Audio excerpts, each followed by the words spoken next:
আজকে আমি মিঠুন চক্রবর্তীর তৃতীয় পর্ব নিয়ে আসছি।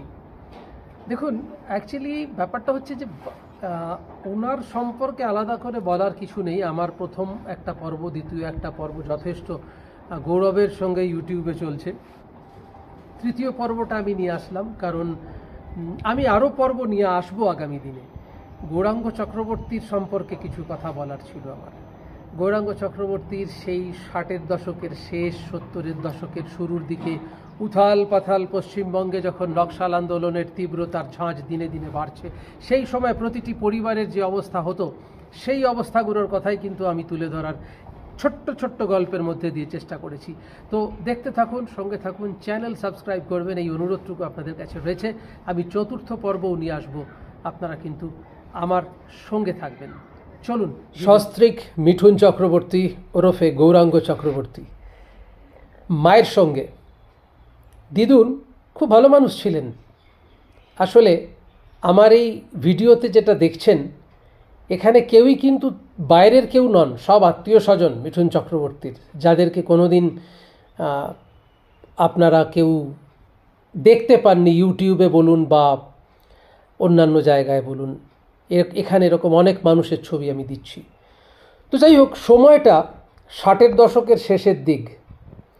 কলকাতা তখন উথাল পাথাল নকশাল আন্দোলন নিয়ে, যার তীব্রতা, যার তেজ দিনে দিনে বেড়েই চলেছে। সে আঁচ পড়ছে প্রতিটি পরিবারে, প্রতিটি ঘরে ঘরে, যার বাড়িতে তরতাজা ইয়াং ছেলেরা রয়েছেন, শিক্ষিত ছেলেরা রয়েছেন, সেই আঁচ আছড়ে পড়ছে সেই পরিবারগুলোতেও। ব্যতিক্রম হয়নি বসন্ত চক্রবর্তীর পরিবারেও। আচ্ছা, বাই দ্য ওয়ে, বসন্ত চক্রবর্তী হচ্ছেন টেলিফোনসের একজন সাধারণ কর্মী, মিঠুন চক্রবর্তীর বাবা। তো দাদু মানুষটা ছিলেন একদম খুব সাদামাটা, নিপাট ভালো মানুষ ছিলেন। আর এই মিঠুন চক্রবর্তী, যা হয় তৎকালীন সময়, কম বয়স, রক্তের তেজ অনেক বেশি, নকশাল আন্দোলনে নিজেকে আস্তে আস্তে জড়িয়ে ফেলেন। সেই সময় জোড়াবাগান, তারপর বিকে পাল এভিনিউ, সেসব এখনও বহু মানুষের সঙ্গে আমার যোগাযোগ হয়, তাদের সঙ্গে গল্প হয়, কথা হয়। আসলে সে সময় আমরা তো ভীষণ ছোট, জন্মই হয়নি, 60-এর দশকে তো জন্মই হয়নি।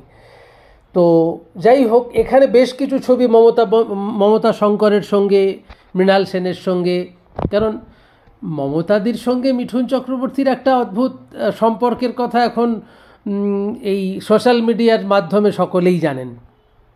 যাই হোক, সেই সব গল্প আমরা অনেক ছোটোবেলায় শুনেছি বটে বাড়িতে। তো সেই বিষয় নিয়ে আমি পরে আসবো, আরেকদিন অন্য একটা ভিডিওয়ে আসবো। এটা মিঠুন চক্রবর্তীর তৃতীয় পর্ব।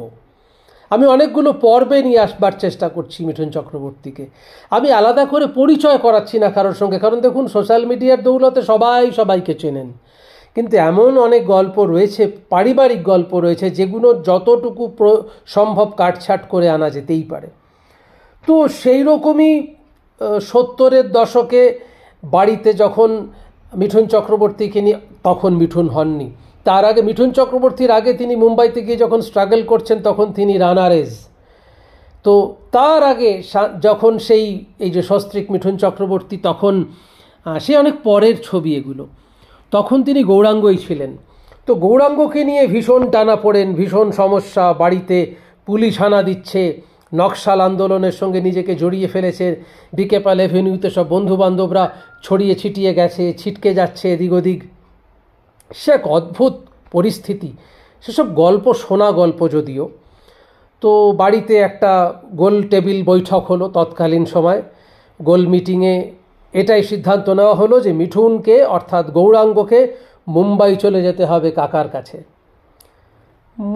তখন গৌরাঙ্গ চক্রবর্তীর কি আর সে ইচ্ছে আছে? কিন্তু উপায় নেই, পুলিশের তাড়া, বাধ্য হয়ে তাকে ছুটতেই হলো মুম্বাইয়ের উদ্দেশ্যে।